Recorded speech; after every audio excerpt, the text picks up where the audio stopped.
अस्सलाम वालेकुम बच्चों and welcome to Alham dynamic world.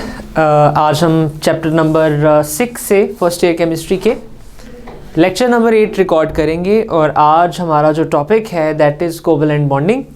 बड़ा सिंपल सा टॉपिक है, चलिए स्टार्ट करते हैं। देखिए जी, कोवेलेंट बॉन्ड एक ऐसा बॉन्ड है जो दो एटम्स के दरमियान बनता है by the mutual sharing of valence electrons.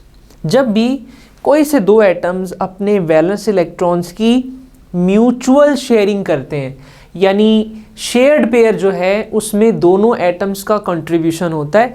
दोनों एटम जो है फ़र्ज़ करें एक एक इलेक्ट्रॉन यहाँ पर दे रहे हैं, ठीक है, इसको कहते हैं म्यूचुअल शेयरिंग।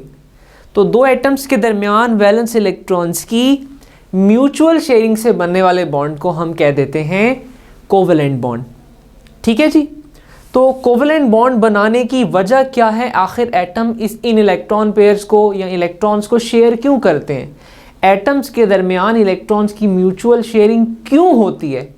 इसलिए होती है ताकि दोनों एटम जो हैं अपनी नियरेस्ट नोबल गैस की इलेक्ट्रॉनिक कॉन्फ़िगरेशन को अटेन कर सकें। बेटा मिसाल के तौर पे यहाँ पर मैंने हाइड्रोजन एटम्स लिए हैं। आप जानते हैं हाइड्रोजन एटॉमिक नंबर 1, एक ही इलेक्ट्रॉन है इसके पास, और इसके नियरेस्ट नोबल गैस कौन सी है बेटा? जी हीलियम। हीलियम इसकी नियरेस्ट नोबल गैस है और उसके आखिरी शेल में कितने इलेक्ट्रॉन होते हैं? 2 होते हैं। तो हाइड्रोजन को एक इलेक्ट्रॉन की ज़रूरत है। 2 हाइड्रोजन है, दोनों को एक एक इलेक्ट्रॉन की ज़रूरत है। दोनों ने एक एक इलेक्ट्रॉन की म्यूचुअल शेयरिंग कर ली, तो ये हमारे पास शेयर्ड पेयर आ गया।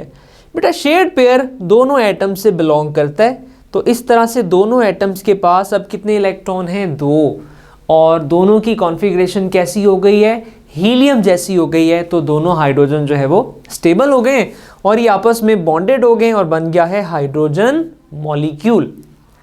ये तो हो गया हमारे पास कोवेलेंट बॉन्ड की डेफिनेशन और सिंगल कोवेलेंट बॉन्ड की मिसाल। सिंगल कोवेलेंट बॉन्ड क्या होता है?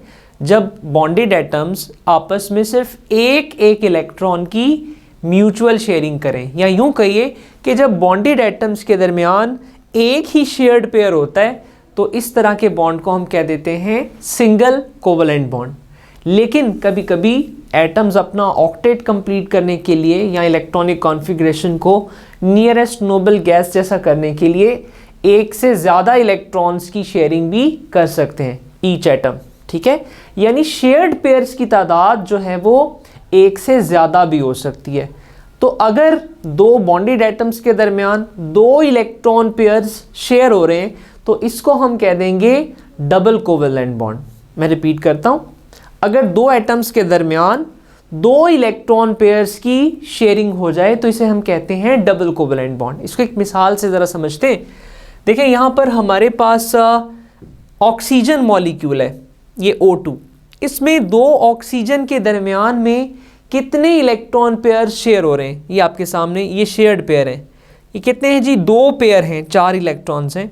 तो अगर बॉन्डेड एटम्स के दरमियान 2 इलेक्ट्रॉन पेयर्स की शेयरिंग हो रही है तो इसे हम कह देंगे डबल कोवेलेंट बॉन्ड। सिमिलरली कुछ हाइड्रोकार्बन्स होते हैं, आप जानते हैं ऑर्गेनिक केमिस्ट्री में हम बहुत ज़्यादा तफसील से इन पर स्टडी करते हैं कि कार्बन के कंपाउंड्स की तादाद बहुत ज़्यादा है, स्पेशली ऑर्गेनिक कंपाउंड्स, ठीक है। और ऑर्गेनिक कंपाउंड्स जो हैं वो डेरिवेटिव्स होते हैं बेसिकली हाइड्रोकार्बन्स के। आप जानते हो कि हाइड्रोकार्बन्स में कार्बन और हाइड्रोजन के दरमियान में कोवेलेंट बॉन्डिंग होती है, ठीक है। और कार्बन एटम्स के दरमियान में भी कोवेलेंट बॉन्डिंग होती है, और वो सिंगल भी हो सकती है, डबल बॉन्ड भी हो सकता है, ट्रिपल बॉन्ड भी हो सकता है। तो एक एक मिसाल हाइड्रोकार्बन्स की भी शेयर कर लेते हैं। सबसे पहले अल्केन्स की बात करते हैं। आप जानते हो अल्केन्स ऐसे हाइड्रोकार्बन्स हैं जिनमें 2 कार्बन एटम्स के दरमियान जो है हमेशा सिंगल कोवेलेंट बॉन्ड होता है, या ऐसे हाइड्रोकार्बन जिनमें कार्बन हमेशा सिंगल बॉन्ड बनाता है, उन्हें हम कहते हैं अल्केन्स। तो अल्केन्स में कार्बन और हाइड्रोजन का सिंगल बॉन्ड हो सकता है, या 2 कार्बन एटम्स के दरमियान भी सिंगल कोवेलेंट बॉन्ड हो सकता है। ये मैंने आपके सामने बनाया है मीथेन, और ये है जी इथेन। 1 कार्बन वाला अल्केन उसका नाम है मीथेन, और 2 कार्बन वाले अल्केन को हम कह रहे हैं इथेन। अच्छा, कार्बन के मिलता जुलता बिहेवियर शो करता है सिलिकॉन भी बनाता है बिल्कुल मीथेन की तरह साइलेन और इथेन की तरह ये बना देता है डाइसाइलेन। ये मैं आपको बना के दिखा रहा हूँ डाइसाइलेन। डाइसाइलेन में दो सिलिकॉन्स के दरमियान कौन सा बॉन्ड है जी? सिंगल कोवलेंट बॉन्ड है। और सिलिकॉन के जो बाकी के बॉन्ड्स हैं वो किसके साथ हैं? हाइड्रोजन के साथ हैं। ठीक है जी, ये हमारे पास डाइसिलेन या डाइसाइलेन जो है वो मॉलिक्यूल है।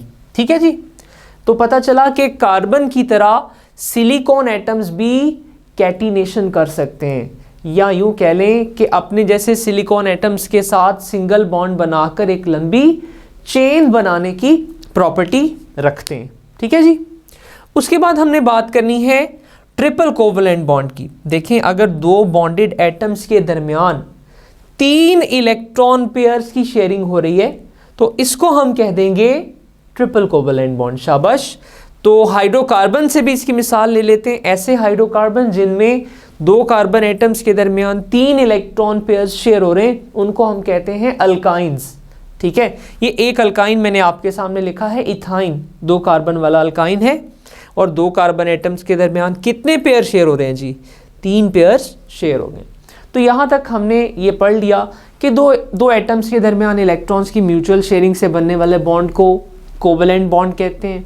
अगर एक शेयर्ड पेयर है दो बॉन्डेड एटम्स के दरमियान तो सिंगल कोवलेंट बॉन्ड है। अगर 2 शेयर्ड पेयर हैं तो डबल कोवलेंट बॉन्ड है। और अगर बॉन्डेड एटम्स के दरमियान 3 शेयर्ड पेयर्स हैं इलेक्ट्रॉन्स के तो इसको हम कह देते हैं ट्रिपल कोवलेंट बॉन्ड। अब हमने कोवलेंट बॉन्ड की एक और टाइप पढ़नी है, एक और क्लासिफिकेशन पढ़नी है, और वो है पोलर कोवलेंट बॉन्ड और नॉन पोलर कोवलेंट बॉन्ड। देखें, अगर बॉन्ड से जुड़े हुए कोवलेंट बॉन्ड से जुड़े हुए एटम्स के ऊपर कोई चार्ज नहीं है तो ऐसे कोवलेंट बॉन्ड को हम कहते हैं नॉन पोलर कोवलेंट बॉन्ड। और ऐसा बॉन्ड कब बनता है?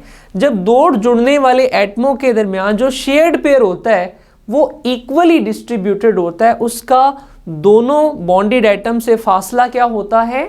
सेम होता है। इलेक्ट्रॉन पेयर का झुकाव किसी एक एटम की तरफ ज्यादा या दूसरे से कम नहीं होता, बल्कि इलेक्ट्रॉन पेयर दोनों बॉन्डेड एटम्स के सेंटर में होता है। दोनों से बॉन्डेड पेयर का जो इलेक्ट्रॉन पेयर का जो डिस्टेंस है दोनों एटम से वो क्या होता है? सेम होता है।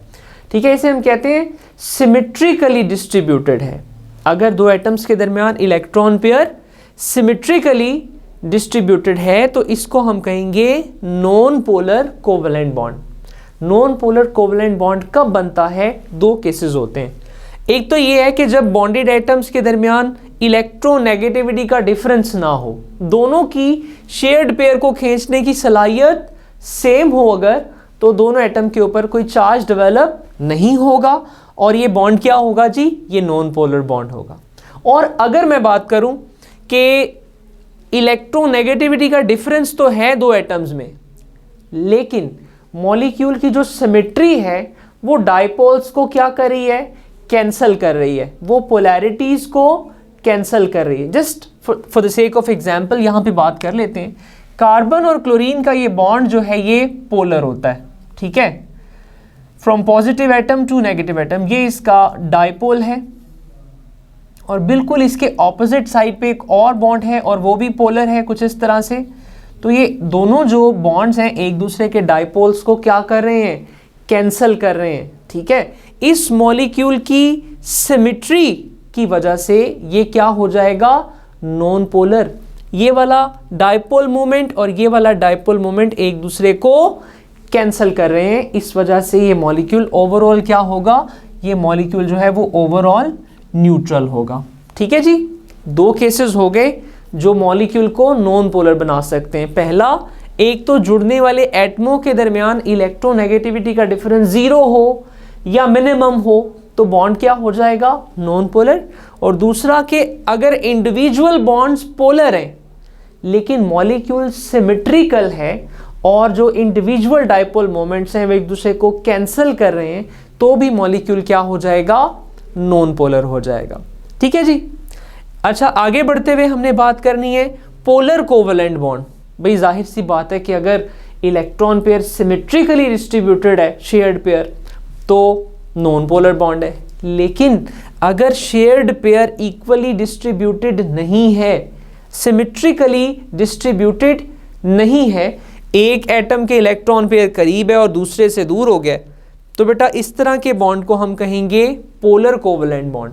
ठीक है, इस तरह के बॉन्ड में जिस एटम के इलेक्ट्रॉन पेयर करीब होता है उसके ऊपर आ जाता है पार्शियल नेगेटिव चार्ज, और जिस एटम से शेयर्ड पेयर दूर होता है उसके ऊपर आ जाता है पार्शियल पॉजिटिव चार्ज। जैसे HCl में इलेक्ट्रॉन का शेयर्ड पेयर हाइड्रोजन से दूर चला जाता है तो इस पे आ जाएगा पार्शियल पॉजिटिव चार्ज, और क्लोरीन के करीब हो रहा है तो उसके ऊपर आ जाएगा पार्शियल नेगेटिव चार्ज। अब यहाँ पे एक सवाल आ सकता है कि इलेक्ट्रॉन पेयर क्लोरीन के करीब क्यों हो रहा है, तो इसका जवाब है जी इलेक्ट्रोनेगेटिविटी। क्लोरीन की इलेक्ट्रॉन के शेयर्ड पेयर को खींचने की सलाहियत ज़्यादा है, उसकी इलेक्ट्रोनेगेटिविटी ज़्यादा है, इस वजह से क्लोरीन के ऊपर कौन सा चार्ज आ जाएगा, पार्शियल नेगेटिव चार्ज आ जाएगा। एक और मिसाल है इसकी क्लोरोमीथेन।